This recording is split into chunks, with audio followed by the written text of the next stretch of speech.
Құрметті қазақстандықтар, мынау Гена бауырымыз өзінің өнерін паш етіп жүр қазір бүкіл қазақ еліне. Қайқа барса да жеңіспен оралады. Менде де сондай ой туындады. Мен де бір жерде жарық шықпасам да, бір жерден кішкене Қазақстанның көк туын аспанға желбіретсем ба деген ойым бар. Оған енді маған кішкене сәл қолдау керек болып жатқан секілді. Мынау Ермахан ағамыз бар, Бақтияр Артаев бар, ағаларымыз. Соларға қарап өссем ба деген ниетім бар менің де.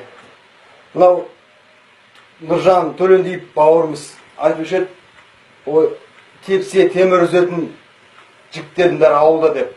Сол айтпақшы, міне ауылда қазір дайын ауыл жүрміз, қазір өзім жалғыз өзім тұрам.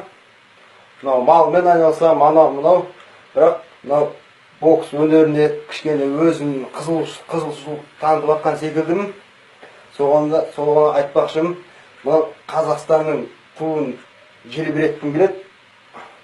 Сол көк туының астында елбасымызды қуантқым келеді. Сондықтан да қолдау көрсетсеңіздер деймін. Мен мынау Байзақ ауданы Жаңасаз ауылының тумасы, сол ауылда тұрам. Қазір дайындалу үстіндемін. Ұрған адамды, ұрған адам қайтып тұрмайтын секілді жота менің ударыма.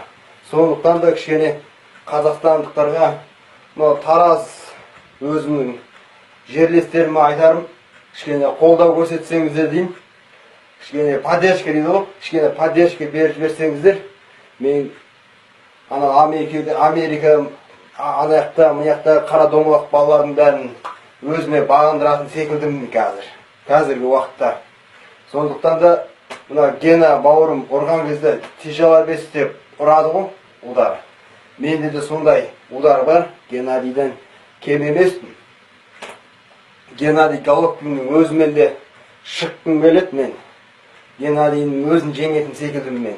Сондықтан да құрметті қазақстандықтар, Абдрахман Нұрзат Әсет Ділдәвиш ұлы, сол маған кішкене қолдау көрсетсеңіздер деймін.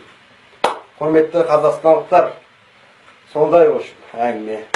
Сондықтан қазір мен дайындалу үстіндемін, қазір ұрғанын құлатамын мен.